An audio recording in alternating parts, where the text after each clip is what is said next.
오늘도 부처님의 지혜로운 가르침을 따라 역사의 숨결 속에서 삶의 진리를 함께 살펴보려 합니다. 우리는 흔히 강한 자가 모든 것을 차지한다고 생각하지만 세상의 이치는 늘 힘만으로 움직이지 않았습니다. 삼국의 역사 또한 그러했습니다.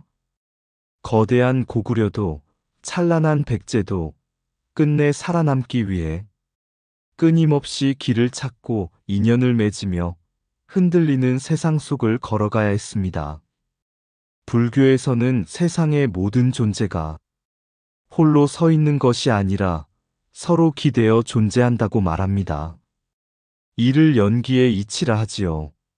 나라의 흥망도 그러하고 사람의 삶도 그러합니다.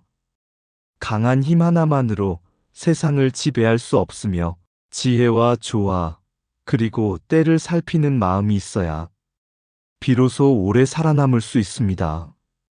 오늘 이 시간에는 진흥왕과 삼국의 치열한 역사 속에서 단순한 전쟁의 기록을 넘어 삶을 바라보는 불교의 깊은 통찰을 함께 나누어 보고자 합니다. 마음의 문을 조용히 열고 천년의 강물처럼 흐르는 역사의 목소리에 귀 기울여 보시기 바랍니다. 신라 진흥왕 때의 일이라고 전해지는 이야기입니다. 한강 유역을 둘러싸고 삼국의 긴장이 극에 달하던 어느 날, 한 젊은 화랑이 깊은 고민에 빠져 산중의 한 노승을 찾아갔습니다. 화랑은 무거운 갑옷을 벗지도 못한 채 말했습니다. 스님, 사람들은 강한 나라가 천하를 얻는다고 합니다. 그러나 전쟁터에 나가보니 강한 나라라고 해서 늘 이기는 것도 아니고 약한 나라라고 해서 반드시 무너지는 것도 아니었습니다. 도대체 세상은 무엇으로 움직이는 것입니까? 노승은 대답 대신 작은 물그릇 하나를 내어놓았습니다. 그리고는 조용히 물 한 방울을 떨어뜨렸습니다. 툭! 작은 파문이 일어나더니 이내 그릇 전체로 번져갔습니다. 노승이 미소를 지으며 말했습니다. 보아라. 한 방울의 물도 홀로 움직이지 못한다. 주변의 물과 만나야 파문이 생기고 그 파문은 다시 그릇 전체를 흔든다. 화랑은 잠시 고개를 갸웃했습니다. 그러자 노승은 다시 말을 이었습니다. 삼국도 다르지 않다. 고구려가 강하다 하나 백제와 신라를 외면할 수 없었고 백제 또한 바다 건너 외와 손을 잡아야 했으며 신라는 한강을 얻지 못하면 살아남을 수 없었다. 세상은 힘 하나로 유지되지 않는다. 모든 것은 서로 기대어 존재한다. 화랑은 그제야 조용히 숨을 내쉬었습니다.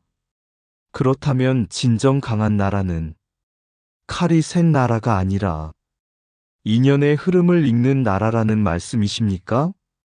노승은 산 아래로 흐르는 강물을 바라보며 말했습니다. 강물은 바위를 억지로 밀어내지 않는다. 그러나 쉼없이 흐르며 끝내 길을 만든다. 지혜란 힘으로 누르는 것이 아니라 흐름을 읽고 때를 아는 것이다. 그날 이후 화랑은 전쟁터에 나가서도 칼끝보다 먼저 사람의 마음과 세상의 흐름을 살피려 했다고 합니다. 부처님의 가르침도 이와 같습니다. 세상은 홀로 존재하지 않으며 강함과 약함조차 인연 따라 바뀌는 것입니다. 진정한 지혜는 남을 꺾는 데 있지 않고 서로의 관계 속에서 조화를 이루는 길을 발견하는 데 있습니다. 1. 강국과 약소국이라는 역사인식의 허상. 옛날 신라의 한 산사에 젊은 학생 하나가 찾아왔습니다. 그는 경전을 배우는 총명한 승려였지만 마음속에는 늘 한 가지 의문이 있었습니다. 스님, 세상은 결국 강한 자가 지배하는 것 아닙니까? 고구려처럼 큰 나라가 가장 위대했고 신라 같은 나라는 원래 약한 나라였던 것 아닙니까? 노승은 아무 말 없이 학승을 데리고 절 뒤편 계곡으로 향했습니다. 며칠 동안 비가 내려 계곡물은 힘차게 흐르고 있었습니다. 큰 바위들은 우뚝 솟아 있었고 작은 풀잎들은 물가에 흔들리고 있었습니다. 노승이 물었습니다. 저 바위와 풀잎 가운데 어느 것이 더 강해 보이느냐? 학승은 곧장 대답했습니다. 당연히 바위입니다. 저렇게 거대한 바위는 아무도 움직일 수 없지 않습니까? 노승은 빙그레 웃더니 조용히 기다렸습니다. 시간이 흐르자 계곡물은 끊임없이 바위 틈을 파고들었고 마침내 작은 돌조각 하나가 떨어져 나왔습니다. 반면 연약해 보이던 풀잎은 물결을 따라 몸을 낮추며 끝내 꺾이지 않았습니다. 그 모습을 바라보던 노승이 입을 열었습니다. 세상 사람들은 큰 나라를 보면 바위처럼 영원할 것이라 생각한다. 그러나 아무리 강대한 나라라도 흐름을 잃고 관계를 잃으면 무너지게 된다. 학승은 조용히 귀를 기울였습니다. 노승은 다시 말했습니다. 고구려는 강한 군사를 가졌으나 백제와 신라라는 두 물기를 끝내 다 품지 못했다. 백제와 신라도 약해 보였지만 서로 손을 잡을 때 거대한 흐름이 되었다. 그러니 강함이란 칼의 크기가 아니라 인연을 이어가는 지혜에 있는 것이다. 학승은 한동안 계곡을 바라보다가 낮은 목소리로 물었습니다. 그렇다면 약한 나라도 살아남을 수 있습니까? 노승은 물 위를 떠가는 낙엽 하나를 가리켰습니다. 저 낙엽을 보아라. 스스로 물을 거슬러 가지 않으니 끝내 강을 따라 먼 바다까지 이르게 된다. 억지로 세상을 누르려는 것은 오래가지 못한다. 조화를 알고 흐름을 읽는 자가 결국 살아남는다. 그날 이후 학승은 나라의 역사도 사람의 삶도 모두 연기의 이치 속에 있다는 것을 깨달았다고 합니다. 부처님께서는 말씀하셨습니다. 모든 것은 홀로 존재하지 않는다. 강한 나라와 약한 나라라는 이름도 인연 따라 잠시 붙여진 그림자일 뿐입니다. 외교를 잃으면 군사도 흔들리고 신뢰를 잃으면 성벽도 무너지며 균형을 잃으면 번영도 오래가지 못합니다. 거대한 산맥도 물길이 끊기면 메말라 흔들리듯 나라 역시 조화와 균형을 잃으면 결국 쇠락하게 되는 것입니다. 강한 나라가 오래 가는 것이 아니라 인연을 잃지 않은 나라가 오래 간다. 칼은 성을 지킬 수는 있어도 사람의 마음까지 지배하지는 못한다. 거대한 산도 물길이 끊기면 메마르듯 나라 역시 관계를 잃으면 흔들린다. 역사의 승패는 힘으로 결정되지만 역사의 존속은 지혜로 결정된다. 약함은 자금이 아니며 강함은 크기만으로 이루어지지 않는다. 서로 기대어 존재하는 세상의 이치를 모르면 강국도 홀로 무너진다. 100번의 승리보다 중요한 것은 적을 만들지 않는 지혜이다. 강물은 소리 없이 흐르지만 끝내 바위를 깎아 길을 만든다. 나라를 살리는 것은 군사만이 아니라 흐름을 읽는 눈이다. 힘으로 누르면 반발이 생기고 조화로 품으면 길이 열린다. 삼국의 역사는 혼자 강한 자보다 함께 움직인 자가 살아남는다는 것을 보여준다. 외교를 잃은 강국은 등불 없는 밤길과 같다. 연기의 세상에서는 가장 강한 존재도 홀로 설 수 없다. 진정한 승리는 상대를 무너뜨리는 것이 아니라 스스로 무너지지 않는 데 있다. 부처의 지혜는 힘의 우열을 말하지 않고 조화와 균형의 길을 가르친다. 2. 고구려 백제 신라의 생존 전략. 신라의 어느 깊은 산사에는 새 나라를 떠돌며 세상을 보았다는 한 노승이 머물고 있었습니다. 그 노승은 젊은 수행승들에게 종종 세상의 이치를 이야기해 주곤 했습니다. 어느 날 한 수행승이 물었습니다. 스님, 왜 삼국은 끊임없이 싸워야 했습니까? 서로 힘을 합쳤다면 더 평안하지 않았겠습니까? 노승은 바둑판 하나를 가져오더니 검은 돌과 흰 돌을 천천히 놓기 시작했습니다. 이 바둑판을 보아라. 돌 하나는 혼자 존재하는 것 같지만 사실은 주변 돌과의 관계 속에서 살아간다. 수행승들은 조용히 바둑판을 바라보았습니다. 노승은 먼저 북쪽 가장자리에 검은 돌들을 넓게 펼쳐 놓았습니다. 이것이 고구려다. 고구려는 늘 북쪽을 바라보았다. 요동을 넘어 더 넓은 세상을 꿈꾸며 강한 군사와 북진 정책을 나라의 뜻으로 삼았지. 그러나 노승은 곧 손가락으로 바둑판 아래쪽을 두드렸습니다. 하지만 뒤가 편안하지 않으면 앞으로 나아갈 수 없는 법이다. 고구려는 백제와 신라를 늘 경계해야 했다. 등 뒤에 불씨를 남겨둔 채 북벌을 완성할 수는 없었기 때문이다. 이번에는 바다 가까운 자리에 흰 돌을 놓았습니다. 백제는 바다를 바라보았다. 고구려 때문에 중국으로 가는 길이 쉽지 않았으니 결국 외와 손을 잡아야 했다. 사람들은 그것을 단순한 외교라 생각하지만 사실은 살아남기 위한 선택이었다. 노승은 다시 가운데 작은 돌 하나를 집어들었습니다. 그리고 신라. 그는 한동안 말을 멈췄습니다. 신라는 참 외로운 나라였다. 북쪽에는 고구려, 서쪽에는 백제. 두 강국 사이에서 숨 쉬는 것조차 어려웠다. 수행승이 물었습니다. 그렇다면 신라는 어떻게 살아남을 수 있었습니까? 노승은 가운데 돌 하나를 강하게 내려놓았습니다. 탁! 흐름을 읽었기 때문이다. 신라는 한강 유역이야말로 삼국의 숨줄이라는 것을 알았다. 강을 얻으면 길을 얻고, 길을 얻으면 사람과 물자가 모이며, 사람이 모이면 나라가 살아난다. 수행승들은 비로소 삼국의 다툼이 단순한 욕심만은 아니었다는 것을 조금씩 깨닫기 시작했습니다. 노승은 창밖 산안개를 바라보며 마지막 말을 남겼습니다. 삼국은 서로를 미워만 한 것이 아니다. 두려워했고, 의지했고, 경계했고, 또 이용했다. 마치 바둑판의 돌처럼 서로의 숨결을 읽으며 움직였던 것이다. 그리고 조용히 덧붙였습니다. 부처님께서는 모든 존재가 홀로 설 수 없다고 하셨다. 나라 또한 마찬가지다.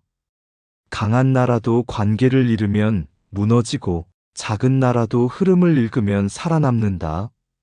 세상은 힘만으로 움직이는 것이 아니라 인연과 균형 속에서 흘러가는 것이다. 그날 밤 수행승들은 바둑판 위에 놓인 작은 돌들을 바라보며 나라의 역사도 사람의 삶처럼 얽히고 이어진 인연의 강물이라는 사실을 오래도록 생각했다고 합니다.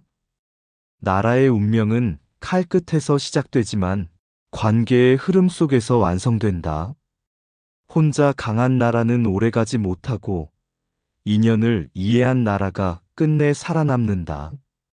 고구려의 북진도, 백제의 바닷길도, 신라의 한강도 모두 생존을 위한 길이었다.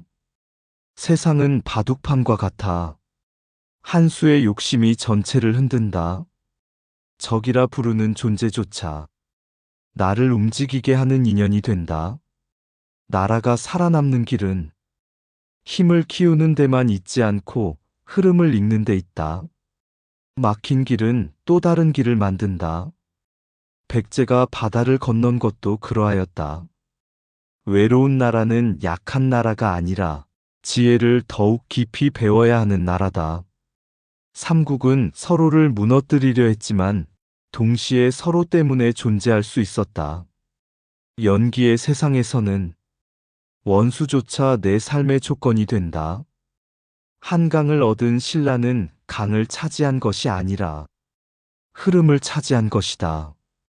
힘은 순간을 지배하지만 균형은 시대를 지배한다. 세 나라는 서로를 견제했으나 그 긴장 속에서 오히려 살아남았다. 부처의 눈으로 역사를 보면 승자와 패자보다 인연의 흐름이 먼저 보인다. 거대한 바둑판 위의 돌처럼 모든 나라는 서로의 숨결 속에서 움직인다. 3. 진흥왕과 한강유역의 결정적 의미. 진흥왕이 아직 젊은 왕이었을 때의 일이라고 합니다. 어느 날 그는 깊은 고민 끝에 신라의 한 노승을 찾아 산사로 올라갔습니다. 그때의 신라는 늘 두려움 속에 있었습니다. 북쪽에는 고구려가 버티고 있었고 서쪽에는 백제가 날카로운 눈빛으로 국경을 바라보고 있었습니다. 왕은 산사 마당에 앉아 무거운 목소리로 물었습니다. 스님, 신라는 왜 이토록 숨이 막히는 나라입니까? 우리는 늘 강한 나라들 틈에 갇혀 있습니다. 노승은 잠시 말이 없었습니다. 그리고 왕을 데리고 절 아래 높은 언덕으로 올라갔습니다. 저 멀리 굽이치는 강줄기가 햇빛을 받아 은빛으로 흐르고 있었습니다. 바로 한강이었습니다. 노승은 강물을 바라보며 조용히 말했습니다. 전하, 사람들은 산이 나라를 지킨다고 생각합니다. 그러나 세상을 움직이는 것은 강입니다. 진흥왕은 눈을 가늘게 뜨고 강을 바라보았습니다. 강 위로는 배가 오가고 강가에는 사람들이 모여 시장을 이루고 있었습니다. 노승은 다시 말을 이었습니다. 물이 흐르는 곳에는 사람이 모이고 사람이 모이는 곳에는 재물이 모이며 재물이 모이는 곳에는 나라의 힘이 생깁니다. 왕은 그제야 한강의 의미를 깨닫기 시작했습니다. 노승은 작은 나뭇가지를 들어 바닥에 삼국의 형세를 그렸습니다. 백제와 고구려는 서로 손을 잡을 수 있는 길이 있습니다. 그러나 신라는 막혀 있습니다. 만약 전하께서 이 한강을 얻는다면 두 나라의 숨길을 끊고 신라의 길을 열게 될 것입니다. 진흥왕은 깊은 생각에 잠겼습니다.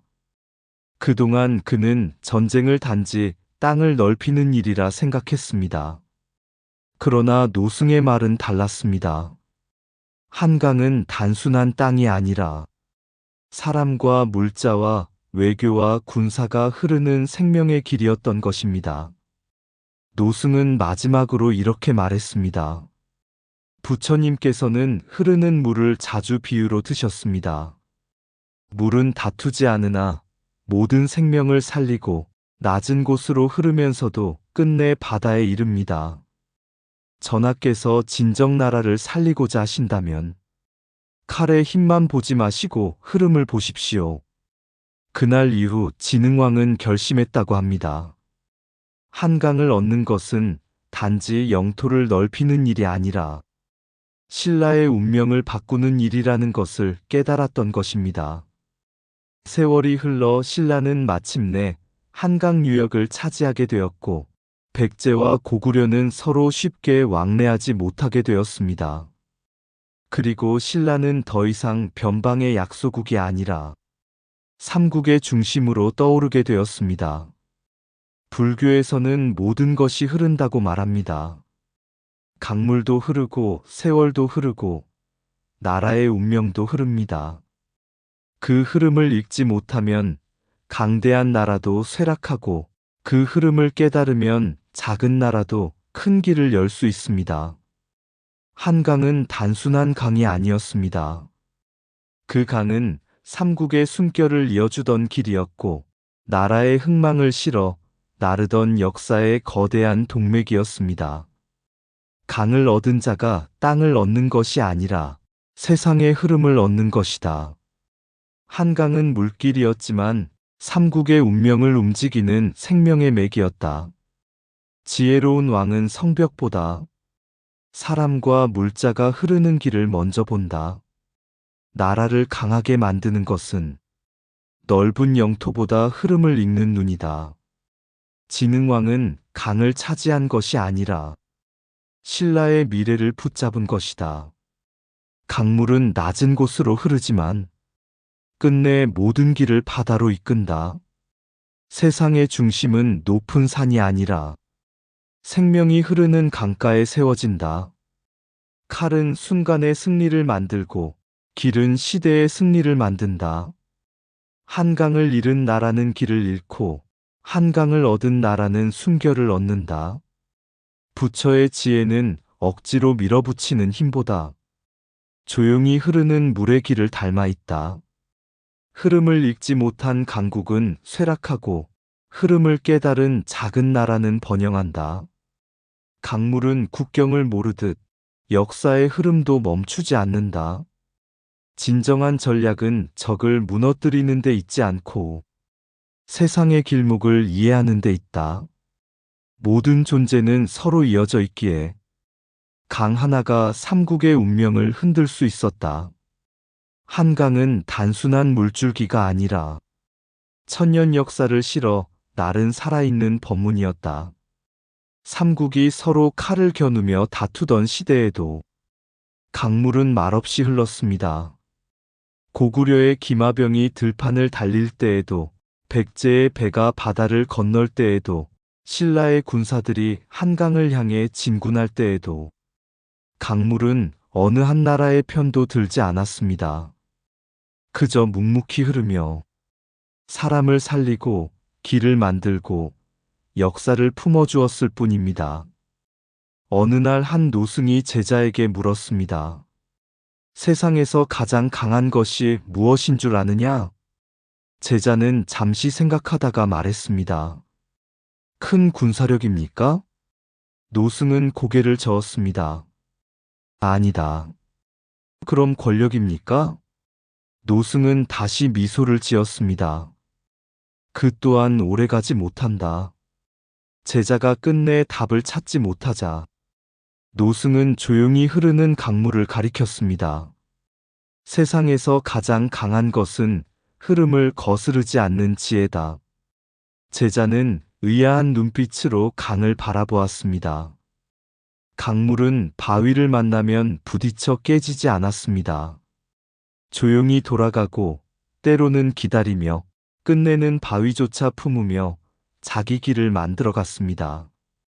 노승은 나지막이 말을 이었습니다.